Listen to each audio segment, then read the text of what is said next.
የመንሱር ፕራይቬት ጀት ለምን አልተገዛም? ፍጹም መኪና አለኝ። ከዚህ በኋላ ደግሞ ፕራይቬት ጀት ነው ሊኖረኝ የሚችለው። ነገር ነው።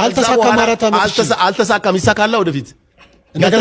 ምክንያት ነው ያልተሳካበትም ደግሞ ልንገርህ። ያልተሳካበት ምክንያት ኢትዮጵያ ውስጥ ያለው አቪዬሽን ፍቃድ ለመውሰድ ፕሮሰሱ ረዥም ነው። ምንም ጥያቄ የለው። መንግስትም ያውቃል ይሄንን ጉዳይ።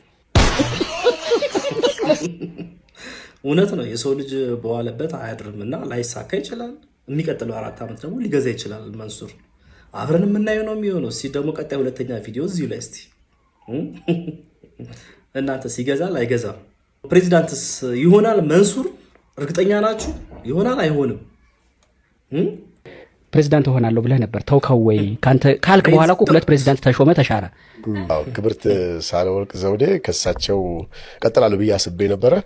የሳቸውን ባክግራውንድም ሳጠና በጣም ኤዱኬትድ ያለፉበትን ኤክስፒሪየንስ ሳየው ትንሽ ከበድ እንደሚለኝ አወቅኩ። ባርቆብህ ነው ግን የምር አስበህበት ነው? ኧረ አይባልም። እግረኛ ሚዲያ ግን አንዳንዴ ዝም ብሎ ነው የሚቦረተፈው። በቃ ባርቆብህ ነው ይላል። የሰው ልጅ እኮ ፍላጎቱ ላይ ለመድረስ ቀላል እኮ ምንም ጥያቄ የለውም፣ ይደርሳል። እኛ አብይንም አስበነው አልነበር እንዲ አልነበረም።